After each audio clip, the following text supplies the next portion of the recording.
Ladies and gentlemen, I bet you $1 you know what those are already. Our friends, the Humble Pallet. Now, there's not many people that are confused at this point as to what to do. Yep, there he was.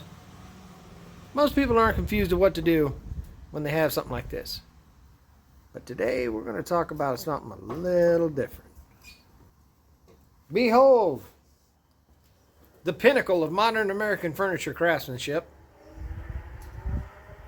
The knockdown, flat pack, modular particle board shelving unit. As you can readily see, this thing is absolutely ready for anything you put against it.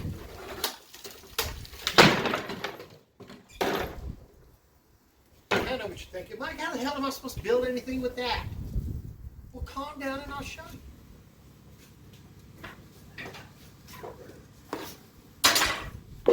No, I haven't cleaned the shop yet. I'll work for a little.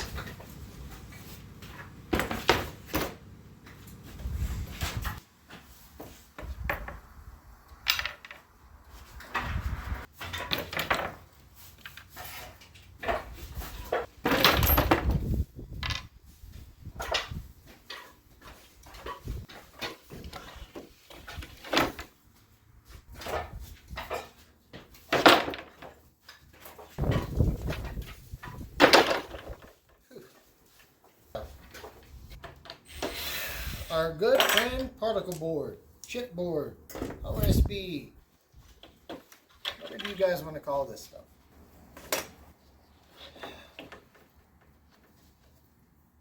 Composite sheet good material, I guess is a good way I would say it. Now this is all pressed composite materials, particle board, laminate. Stuff is pretty common in affordable furniture these days. They're real budget friendly, but at the same time, they can be a real headache to be able to be used if you want to, because they're so fragile, sensitive to moisture. But we got some ways to work around it. Now, growing up, I heard stories all the time from my grandparents, from other relatives, some of their friends, talking about times like the Dust Bowl, the Great Depression. Back then, folks didn't just toss things out. And I guess by this point, it's pretty evident why I've decided to make this channel and why it's so important to me. I think that a lot of the resilience and a lot of the things that they learned back then, they've been lost along the way. So we'll get them back. And I think probably one of the most common things that ends up getting everybody all the time is what to do with this chipboard, particle board, whatever name you want to call it. Now, sustainability for its environmental impacts, or because it's the ethical thing to do, that's been well and good, and that's been around for a long time. But I also think that much like those people who told me those stories, a lot of this is going to become a matter of necessity. I mean, I remember stories of people like my great-grandfather, who I was thankful to know. He's going to put more miles on that little bike than I put on my truck. I remember my great-granddad telling me times where he saw people repairing their shoes with pieces of cardboard. Walking around out in the yard picking dandelions to eat. I mean, is it that bad now? No. Will it be? Couldn't tell you. Odds are probably not. But if you're new to the channel, the way I see it is, doesn't hurt to know how if you need to. So I like to Talk to everybody about reusing, repurposing, rebuilding, and repairing to defeat planned obsolescence and make you more self-sustainable. Thanks for tuning in if you are. I bet there's not one of you watching who doesn't have or has had at least one of these composite cabinet pieces or coffee tables or microwave stands or whatever they market them as these days. You probably have had one of these in your house. And odds are you figured out by now that it lasts about as long as a meme coin. And then even some DIY people, they take a look at it and they think, God, I don't even know what to do with that. It's crap wood, crap material, can't make nothing out of it. If you try to make something out of it, it just falls apart. At the time I'm making this video, you're probably right. It could be financially very feasible for me to just chuck this out in the dumpster, go get another. But I'd much rather be ready to have to reuse it for something else if I needed to, should the time arise. I know it's tough to see right now. I'll get you at a new angle here in a second. I'm kind of on a roll and I don't want to mess up my mojo. What I'm doing now that you've seen me broke apart that cabinet, I am removing all of the fasteners and screws, undoing all that hard work your husband did putting this thing together when he got it out of the flat box, cussing and screaming because he couldn't figure out where part J fixed to part K. We're gonna undo all that so that we have all of these materials to do something else with. To do that, you're gonna need a screwdriver. 99 times out of 100, it's gonna be a Phillips screwdriver. You'll probably also need a large slot screwdriver or a small coin like a dime, and I'll show you why later on in the video. Your pair of pliers will come in handy now and again, and on some of the larger pieces you put together, it may be put together with Allen screws, which you'll be able to identify because instead of having a plus sign or a minus sign on the head of the screw, it has a hexagon. For those of you who are in the know and you know what I'm talking about, you're kind of handy. Forgive me that I'm talking about it this way. I want this to be a video that helps out anybody who's just jumping into this brand new and they don't have a clue what they're up to. As I'm doing this, know that I'm keeping every hinge, every screw, every pin, everything that is included with this, because every one of these I save is one that I don't have to buy later. At this point, as many times as he goes by on that bike, I wonder if it's more economically feasible for me to just buy a track. One thing I want to tell you about these composite material cabinets that they make is, albeit they're made of very cheap materials. Hold on, let me move you guys. Alright, I bet you guys would be more interested in watching what I'm doing than watching my face while I talk. So, the good thing about these composite material cabinets, albeit they are cheaply made out of cheap materials, that in order to make that work, that required quite a bit of innovation. They had to come up with some really interesting ideas to get this stuff to at least stay together long enough to get to your house before it fell apart. I'll try to point out the points where it does that as we move along, as I talk about the material itself, the shortcomings you have with it, the things you'll need to know when you start reusing this stuff, and then hopefully by the time it's all said and done, we'll get something built that you guys think is at least rudimentarily decent. Piece K, come over here. Piece B, well, that's seen better days.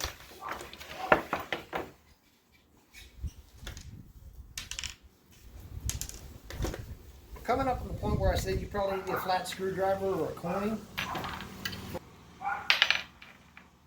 And if you're familiar with them, I mean, I can walk through how they work. I mean, basically you put a fastener in here and then you turn this so the hook grabs onto it and it keeps things together. Now these cam connectors are one of those innovations I was talking about that allows them to put this material together so that it holds tight, because it offers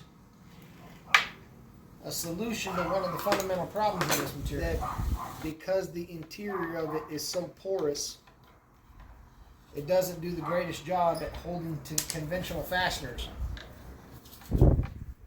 Threads on screws like to strip right out, and that guy just pops right out. See how that kind of blew out right there? It's over with. When they make this stuff, it's basically made out of sawdust and the leftovers from making other wood products, lumber, 2x4s, plywood. They take all of that leftover material and they have mountains of sawdust and stuff. And somebody along the way went, we got mountains of this sawdust and we ain't got nowhere to put it. We end up having to pay people to get rid of it. What do we do? Somewhere along the way, someone had the genius idea saying, wait a minute, if we take all of that slurry, all that sawdust and wood chips, and we mix it together with some glue or some resin and run it through some kind of a press, then maybe we'll come out with something that we can use as a cheaper version of plywood. Which makes perfect sense. The first manifestation of that, I believe, and this is purely my speculation, I can go look it up and I'll put it on the screen if I'm wrong. But my first speculation was they played it safe and they took wood chips and they made what we know as oriented strand board, OSB. And then OSB turned out to be a pretty good contender. It was a cheaper option for laying down sheet goods in home construction. It wasn't as heavy and sturdy as plywood, but it got the job done according to code. And then they might have changed the code in order to make sure that it would fit, but that's a different story. I digress. Well, then, that got rid of part of the problem. It got rid of the big chips by creating OSB. So somebody said, well, what do we do with the rest of this? The sawdust that's too small. And that's where we came to the next one. This kind of stuff. Which I believe I refer to it as laminated particle board.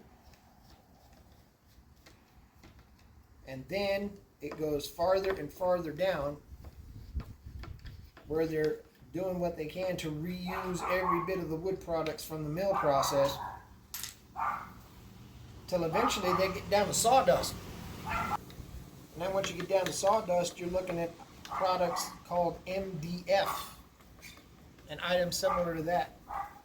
MDF standing for medium density fiberboard.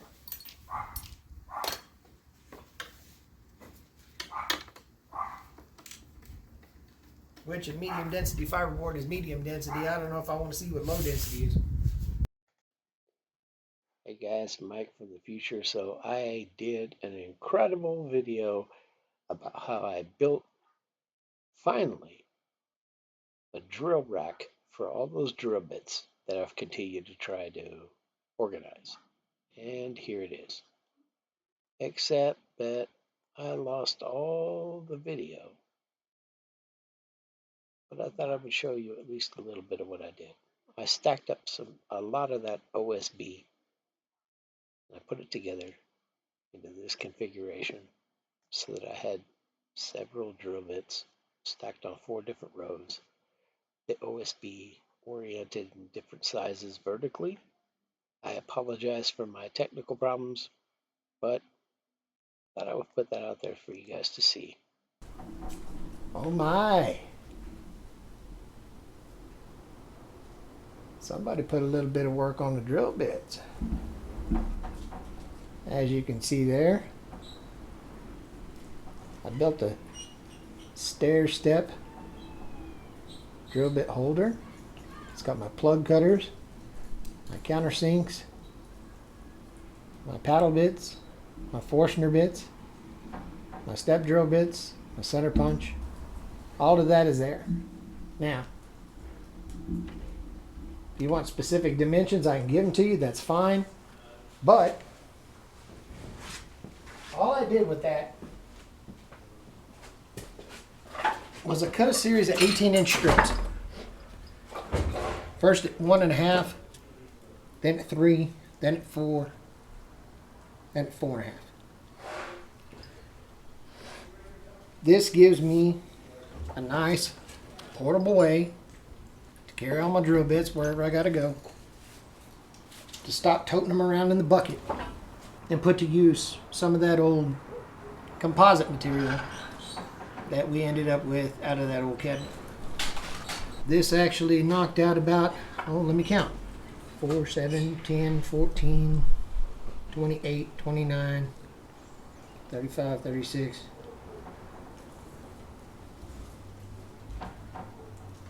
51 drill bits.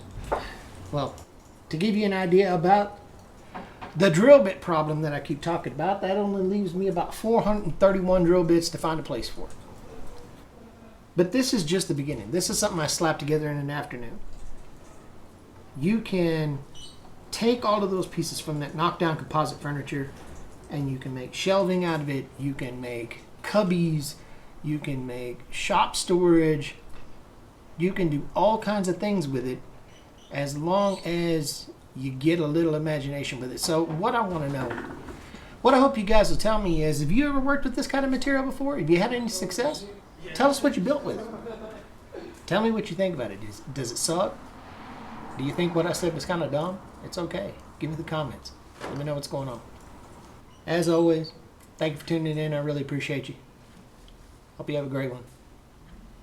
We'll continue to take the lessons from the past, bring them to the present, and build our future. Thanks, guys.